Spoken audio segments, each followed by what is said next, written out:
Good morning and welcome to Unity on the Mountain. Welcome, welcome. We're going to go ahead and stand up and open the service with tapestry. The words will be on the screen. I'll also, well, okay, we'll give it just a minute. But our mouse keeps freezing.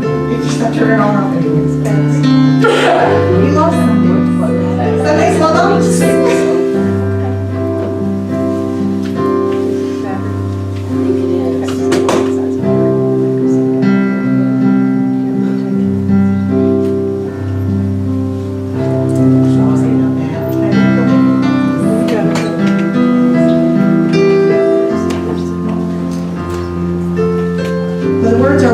Together in this moment, we bind our hearts in love. We all form a tapestry woven from one mind, one creation, undivided, a unique expression of God. We come together now in one accord.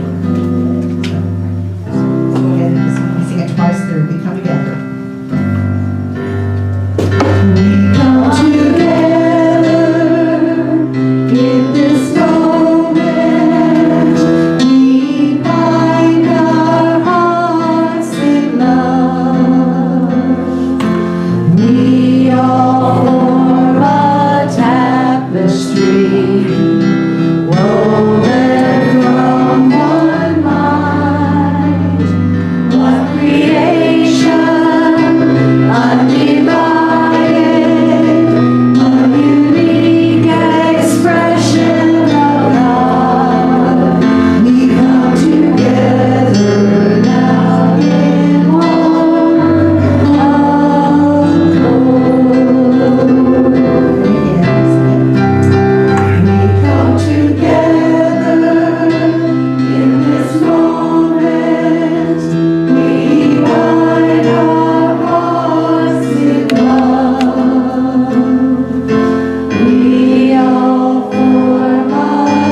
Good morning, everyone. Good morning. Oh, wonderful to have you here at Unity Church on this exquisitely beautiful morning. Let's say together our opening statement. It can be found in the bulletin There is only one presence and one power in my life and the universe, God the good. This is our Christ candle that represents that divine, unlimited God-Christ potential within each and every one of us. Let us affirm together our vision and mission statements. Centered in God, we inspire spiritual transformation, creating a world of love, peace, and prosperity. We are an inclusive spiritual community, inspiring, awakening, and serving in love. Oh, wow. How the children's blessing. Yes, it is, and we have our precious grandson that Lucy is so. She's a pro. Yeah, she's a pro, so beautifully comforted and taken care of. And let us remember all the children, babies that are special in our lives, and that inner child within each and every one of us. Keep it healthy, remember it, love it. That's right. And all the children in the world. By saying, we love you, we bless you, we behold the Christ in you. We accept you just the way you are. Walk in beauty, you are divine. We're going to go and stand and sing. This is a song, Holy Ground. I don't think we've done it before. Go ahead and stand. I'm going to very short and sweet. I am privileged. And I'll stand up for you. Thank you. Ready? Everywhere I am is holy ground, for I walk in God. Everywhere I am is holy ground.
This is our prayer box, in which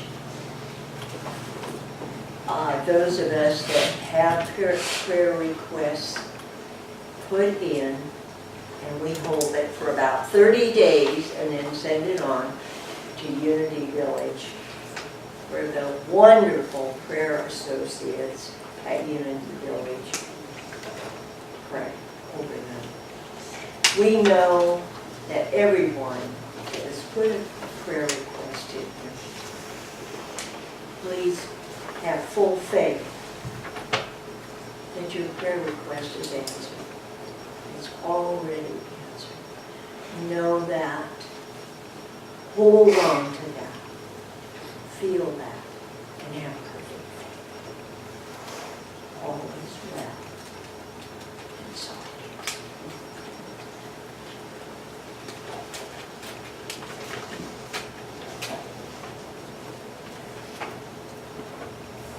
And now, Karen will read the daily word. Judy's going to read it instead. Wonderful, wonderful. Our word for today is joy, and the affirmation is, I am joyful, I am free. Jesus spoke of joy as an inner quality, divine in nature. I have said these things to you so that my joy may be in you, and that your joy may be complete. Joy is my essence, our essence, a fundamental part of our being. Joy allows us to approach any circumstance with a lightness of spirit and a sense of humor. We love life. When we look at situations with optimism, the world around us reveals wonder for all it offers. Our bliss does not depend on outer conditions. Rather, happiness comes from our innate response, welling up from within. One joyful thought starts a chain reaction, just as a ready smile invites others to smile too. We are co-creators with God, developing the lives we want. We are joyful, we are free. And from James 1, verses 2 and 4, we read, consider it nothing but joy, that you may be mature and complete, lacking in nothing. Thank you.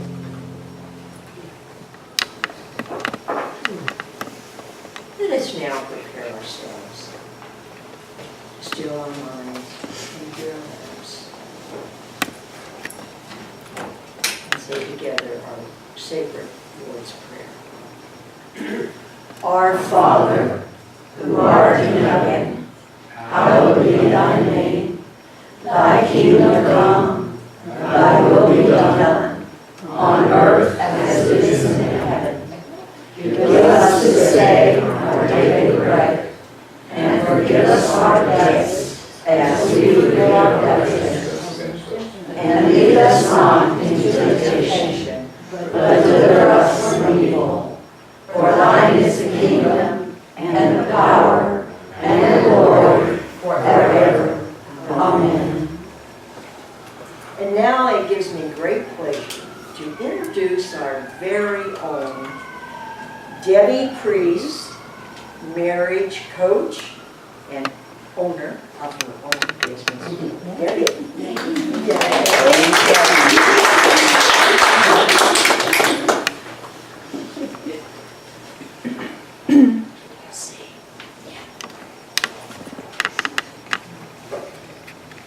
Good morning, everyone. Good morning. This is my first sermon.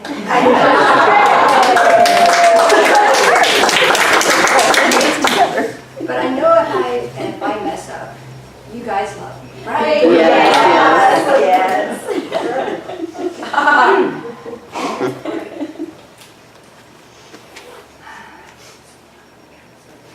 What I'm going to talk about today is, what is love? The reason that I chose this topic is because recently my marriage coaching business has really started to take off. So it's been it's been very exciting. But at the same time, I'm experiencing all these challenges of trying to help these people and sometimes experiencing their pain with them as well.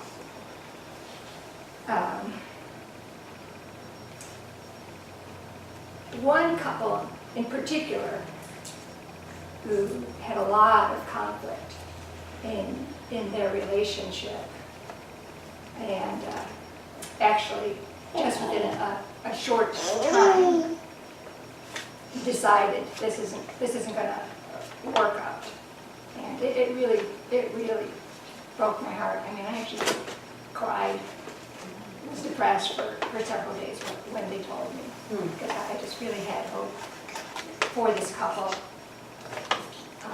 But anyway, I started meeting alone with both partners as well, and the husband, he just said to me, Debbie, what is love? Because he felt like he didn't really experience this in his marriage, so he's just really questioning and searching after the breakdown of his marriage.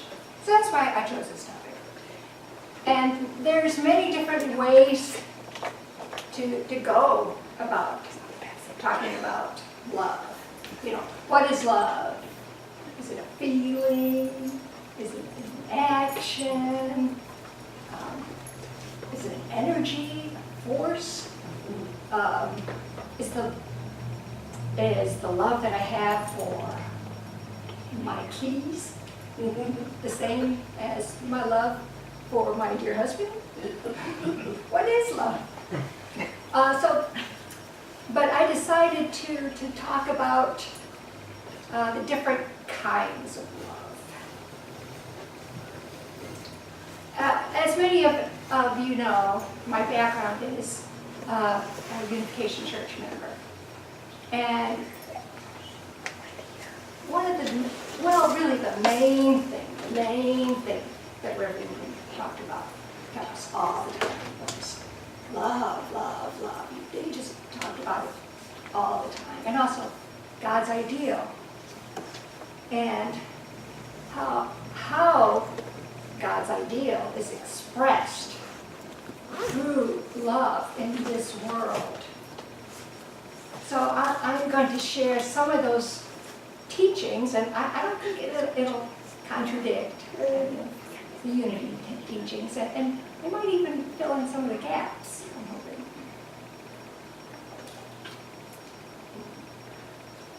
So what he used to say is, the family is the school of love. And he said, this is the most important school you will ever attend. And it's very, very important that you graduate through each level with straight A's. Because if you don't, you're going to have a lot of problems. And I'm going to kind of make analogies between the different stages of love and actually going to school. And the three stages of the school of love are children's love, then spousal romantic love, and parental love. So these are the three types of love that I'm going to be speaking about today. Okay, so children's love. What is children's love? And I'm going to liken this to elementary school because it's the first school that we attend. And this is where we first learn to receive love. We receive love through our parents, through our older brothers and sisters, aunts and uncles, grandparents, and then outside of our family as well, our teachers, our leaders. We we learn to receive love. And it's through, in particular, our parents' love that we get our first concept of God's love. Mm. So depending on the kind of love or lack of love that we're receiving or not getting from our parents, this is going to impact our understanding of God as actually a loving God or a judgmental God or whatever. And it's very, very extremely important that children receive lots of love. Like this little guy back here. He's getting lots of love, not only in his family, but our family and many other people as well. And that's very important for children. And we understand how important it is to give our children food. And without that, they're not going to grow up. They're not going to be healthy and strong. And they might, if they don't have enough food, they might even grow up to be malnourished. They might be susceptible to disease. We'll see these pictures or videos of children who are starving, and it just breaks our heart, and we wonder about the future of these children. And maybe because they haven't had enough to eat, maybe even if later in their lives they have plenty to eat, but maybe they'll just develop problems like being kind of obsessed about food. Maybe they'll even have problems with their weight, or maybe they'll be obsessed with making lots of money because they've made this commitment: I am never going to be hungry again.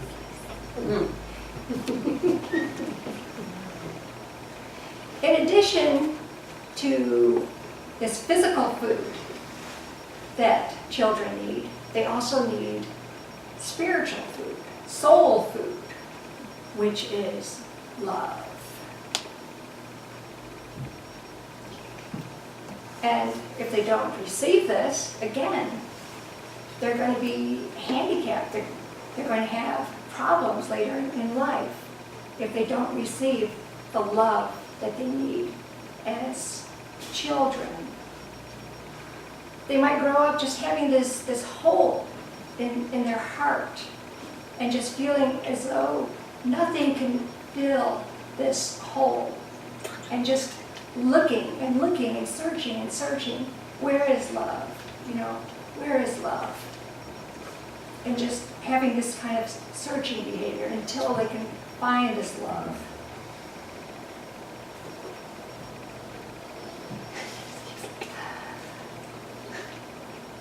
I kind of gave you that image of a malnourished child, say like in Africa, and here in this country, we don't see that. There's always food available, even if we have no money. Somebody will even come and bring us food, right? Mm-hmm. And so we don't see that. But in this country, there's a lot of this other kind of malnourishment of children growing up without the love that they needed.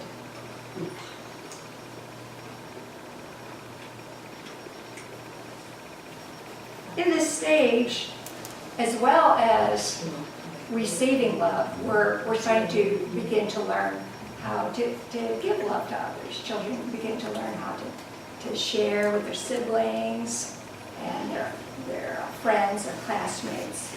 And this is the beginning and the preparation for the next stage of love, which is the romantic spousal love. Now, like I said, ideally, we graduate from the first level. We're fully satisfied in love and secure in love and know who we are within ourselves and with our relationship with God as well. And then based on this foundation, then we enter the next stage of love, which is the stage of romantic love. And I'm going to liken this to high school. And in many ways, that's kind of a good analogy because that's where all that drama is going on between the sexes. So I thought that was a pretty good analogy. But anyway, ideally, when we enter this stage, we're completely secure in ourselves. So then, when we marry and come together with our spouse, we're not in this place of neediness and just trying to get love from the other person. Instead, we're kind of like two trees standing side by side.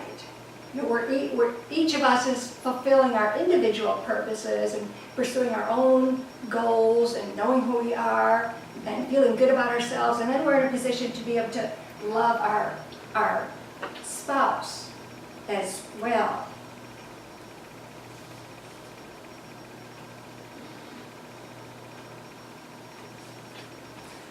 And when we first fall in love with our spouse and we go to the altar, you know, we make this pledge to love our spouse in sickness and health, for richer, for poor, for better or worse. But what happens? Does that last that long? They've actually done this research. There's like all this research, it's amazing, about relationships now. And that's why I'm doing this work of helping couples, because it's like I'm trying to get this information out to people. You know, there's so many things that you can do to help your relationship. So anyway, they've done this research that has actually kind of figured out that the honeymoon period lasts maybe like 2.5 years. And those feelings start to wear off. And what happens then is that you start noticing maybe things that you don't like so much about your spouse, and people start getting in this place of, well, if you love me, then I'll love you back. Mm-hmm. And if you don't, you know, I'm not going to love you either. And people get into these tug of wars and very negative ways of interacting. And we enter in this, instead of, you know, being in a state of joy or ecstasy that we were the first couple of years, we enter into this state of more of a fear and protecting ourselves. Mm-hmm.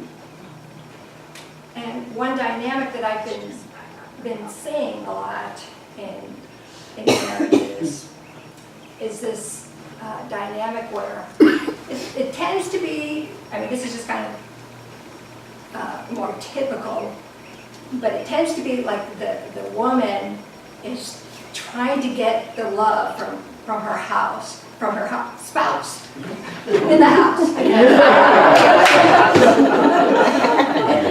And she's trying to get his attention, and you know, but she ends up doing it in such a way that he just kind of shuts down, and you know, and withdraws. That's what was happening with this couple in particular, you know, and spouses, the woman can be very critical. It's like, you know, why don't you do that? Blah, blah, blah. Or even to the point of like calling each other names, swearing at them. But it's really a cry of their heart for the love, for that connection that they went into this marriage for, and they're not feeling it anymore. So they're so desperate because it's natural. Mm-hmm. We're meant to need this love. But her way of going about it is creating the total opposite And then on the flip side, he doesn't quite understand that if he can look beneath that pain and just love her, just love her. And this guy was excellent at that. Because I tested him a lot in the beginning of the relationship, because I came from a home and I had all these holes in my heart, and I would say the first couple of years of our marriage, I just could not believe, how can you love me? You don't really love me. No, you don't really love me. If you really saw who I was, no, you wouldn't love me. But this guy, he just kept loving me. He wouldn't give up. And so then eventually something inside me just started to relax, and just like, oh, I guess we really does. And that's what everyone is looking for, but couples get into this negative way of interacting because basically just no one taught them, or their parents were divorced, or even if their parents were together, they were fighting all the time, or there was like the silence all the time, but they didn't learn how to have healthy interactions. So that's the second stage. So ideally, we're in this place of, like I said, like being like two trees, secure in ourselves with deep roots, and ready for the winds of everything that is tossed at our marriage and our family. But we're rooted and secure, and we're in this loving relationship with our spouse. Then we're ready to enter the third stage of parental love, and this is the ideal. And I'm gonna compare this to entering the university. And I thought about that. There was actually some good analogies, because it's like when you go off to college, all of a sudden you're learning all these different things, science and English and music and just so many different things. And in addition to that, maybe you're in an apartment with a friend and you're learning how to cook for yourself, you're learning how to do a budget, you're learning how to get along with, live with somebody who's not part of your family. All these things you just kind of just plunged into it. You just kind of take this leap of faith, and you really can't turn backwards, even though you want to, and you're just like, man, it'd be so much easier to just go home, be back in that cocoon of my home. But you've taken that leap, and even though you may go back for a little while, you know that you're at a different stage in your life. And in the same way, when we have our first child, our first baby, it's like, whoops. Here it is, here she is. Oh man, I can't return her. I'm like the queen of the returns. Like, oh, this doesn't look quite right, but she's like, oh man, no matter what he looks like, or sounds like, or smells like, you can't return them. You can't go backwards, and you just, again, it's just like this leap of faith, and you're just learning on the job of what it means to be a parent, and everything changes. So it's just this great leap into the unknown.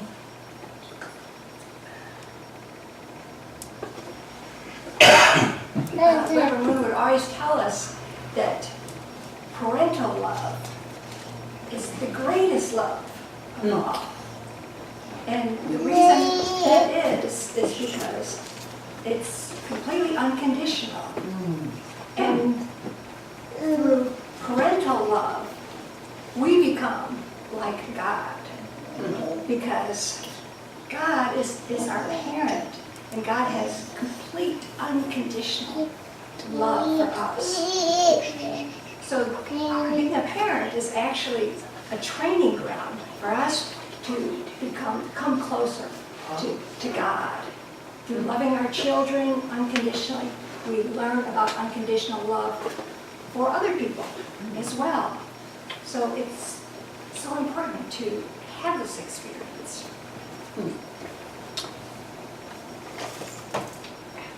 And it's here, in particular, that we realize the importance of the 2 previous stages. That we really wish we would have studied harder and gotten A's in elementary school. We really wish we would have tried harder and gone to the special classes so we would do really well in high school. Because if we don't have this love, everything comes up with our children. And even if we have a wonderful marriage, like I've been blessed with, we begin to see our problems begin to show up in raising our children. And this was my experience, because still I had some holes in my heart, still some things that needed to be healed. There were times when I just couldn't give my children what they needed, and it was so painful. But it just wasn't there inside me. It was very painful. But or on the other side, maybe you're pretty together as a person, and you're good in your parenting, but you just can't get it together with your spouse on this level, and you're fighting, or you end up getting divorced, and this creates so many problems for our children that grow up in a house of conflict, or grow up without one of their parents. That was my case. My dad disappeared basically after my parents' divorce. We saw him for a few years, and then he just disappeared from our lives.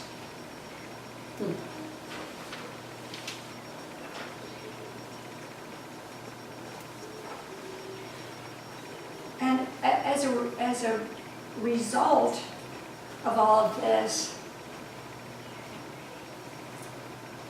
what happens is that many of these children end up having problems, and because we haven't gone through all these stages in the way that God intended us to do, everything in this world has become out of order. We see children who aren't even physically mature having children.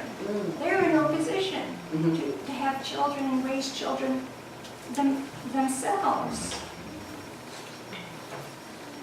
Or people having a baby without being in a strong, committed, secure relationship. Everything is out of order, and we see all the problems as a result of that. So there was a reason that God creates this order of love, these stages of love. There is a reason for order.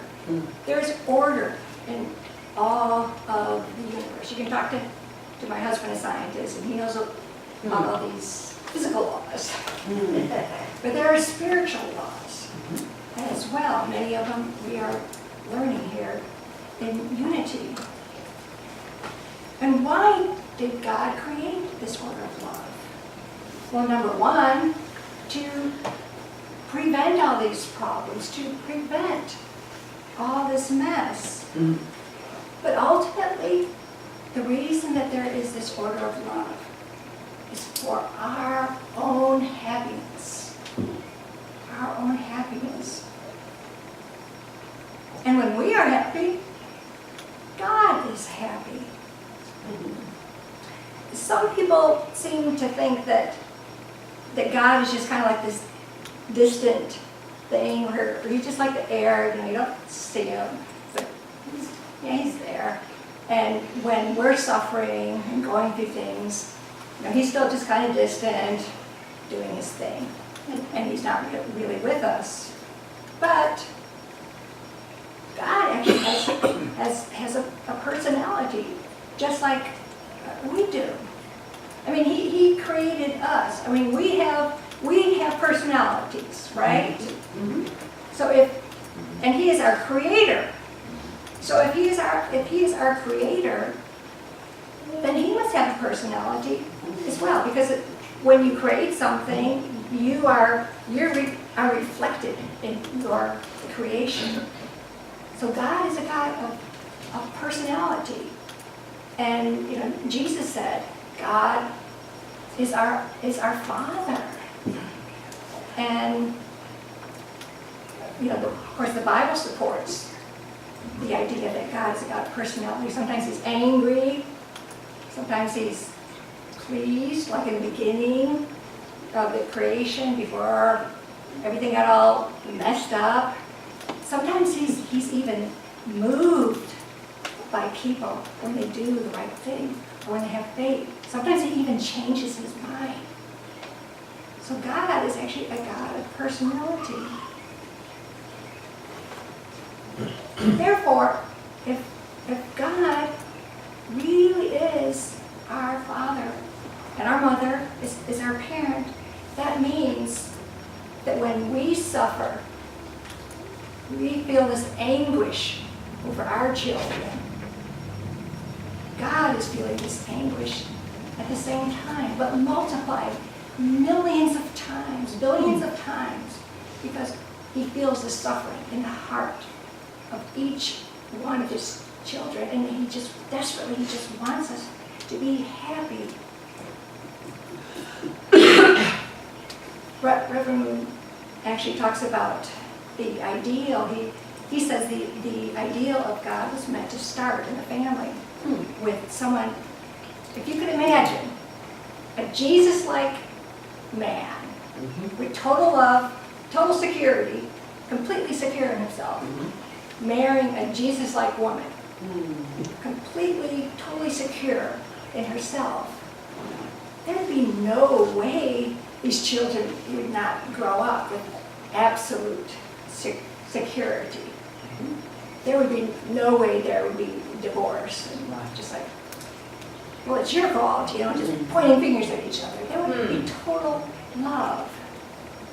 And this is the ideal that we're all searching for. So in conclusion, I'd just like you to remember that there is an order to love. First, let's become loving people ourselves. Let's find that deep security within ourselves in our relationship with God. Next, let's share that love with our spouses, our family, our friends. And lastly, let's create a peaceful world where children grow up happy, secure. And the pain and suffering of this world is just a distant memory.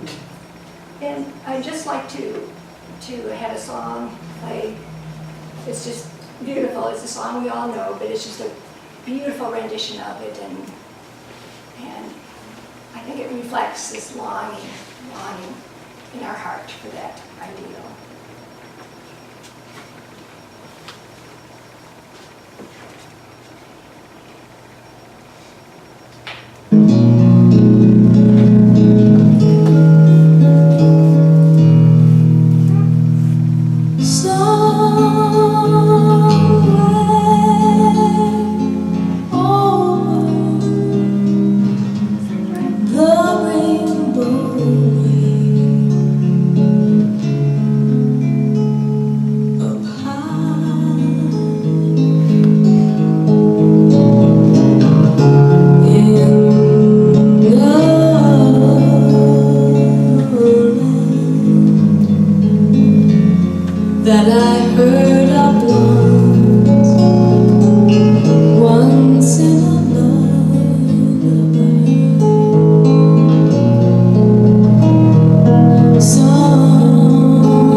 provoking, inspiring, my favorites.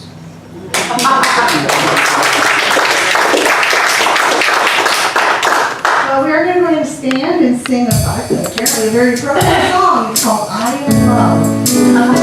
I Am Love. It's very short and sweet, and you'll see.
Let us say our prosperity blessing together. The inexhaustible resource of Spirit is equal to every demand. There is no reality in lack. Abundance is here and now manifest. I celebrate my abundance today. By giving this gift, I show my faith. As I open my heart, my world becomes a better place. I release my fear as I share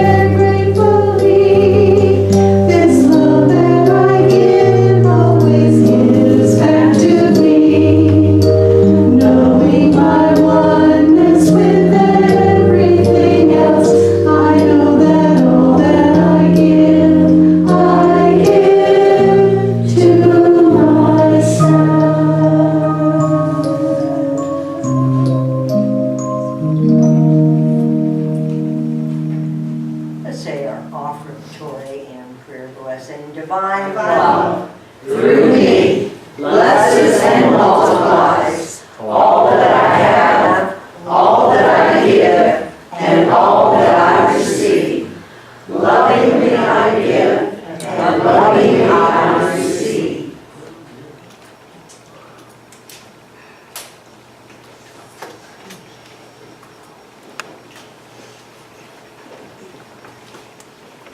Are there any of you that are here for the first time?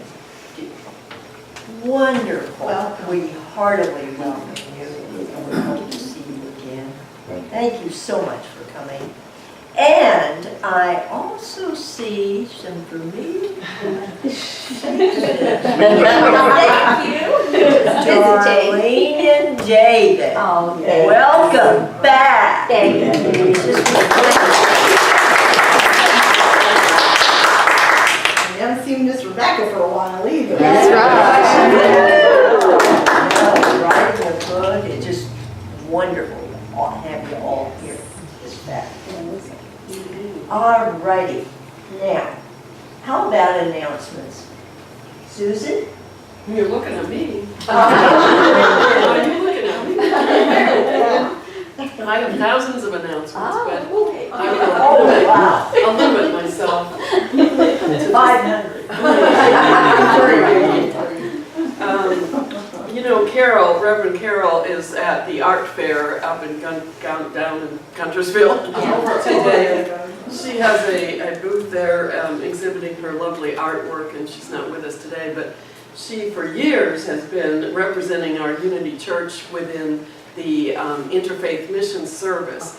And this is a group of congregations and people of all faiths and colors and religions and lifestyles and anything in this world who has been in existence. This group's been in existence since the 60s when they worked really hard to keep the peace here in Huntsville, and we didn't have the economic wars that parts of the other country, the rest of our country did at that time. So they're having their once a year annual fundraising event on May 3rd. And if you are in a business and you want some new network to get into, these are leaders of all different faith, religions, etc. here in this community. So they represent, sitting next to you at this table, thousands of people in their congregations.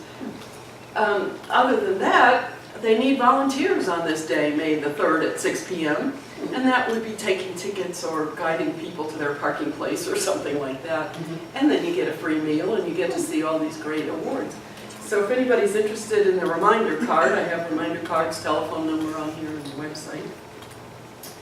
Also in this community, we have a wonderful organization, a company that Joan works for as a caregiver. It's called Home Instead, so it's helping people keep their loved ones at home and providing caregivers such as Joan to come in part-time or full-time or whatever you need. Well, they're having a health fair on May the 4th from 1 to 6 p.m. And all of these vendors that are sponsoring it will have a table, and they'll take your blood pressure, take your temperature, take your finances if you want. Yeah, take your lung, you know, whatever. So there's a health fair aspect, and there's also people there that will answer real practical questions about your health and your future, and maybe your loved one's future, about what's going to happen to them when they need some help, and perhaps you're not here to help it. They will also have a virtual dementia tour. Now, some days I really feel like I'm in that. How about you? Yeah. It's really scary. It's a very scary place to be. So I'm curious to see how they do that. But I also have reminders about that if you'd like it. This is in Jones Valley. It's just behind where that little Waffle House is, you know, the CVS, Dunkin' Donuts. Which Waffle? Oh, well, because people know, there's so many Waffle Houses. Oh, yeah. Airport Road, Jones Valley. Target. Yeah, Target. It's not Airport. What's the other one? Carl T. Jones. And there's a Dunkin', there's Kohl's, Dunkin' Donuts, and then this is like right behind that. There's an eye doctor back there, and you see that first, and then Or I love Home sushi. Instead. I heart sushi's right across the street. Really? Yeah. Oh, okay, lunch. Now, I said 3 things, and please take one of these if you want. The third thing is this yard sale I keep getting so excited about. It's been a month I've been talking about it. And the board was not able to meet a few weeks ago when they were planning to, so they haven't decided on a date yet. But we do need volunteers. Is Beverly here? No. Beverly Gregory has a page that you can sign up on and volunteer to help. So save your stuff that you want to get rid of until the date. It's probably going to be towards the end of June, July, someplace in there. And we're going to ask you to put prices on it, what you think it's worth at a yard sale, and bring it over. All the proceeds will come directly to here. None of us will take any money out of it, except maybe to buy a bottle of cold water or something like that. It's going to be fun event to work on together, and we'll be there for part of a day. Whatever's left over will go to a charity, and it'll be good for this church. We need to have some kind of a group event and raise some more money. So thank you so much for listening to me. It's been a pleasure being here with you. And I'll see you. Thank you, Susan. Any other announcements? Okay. All righty. Stand up.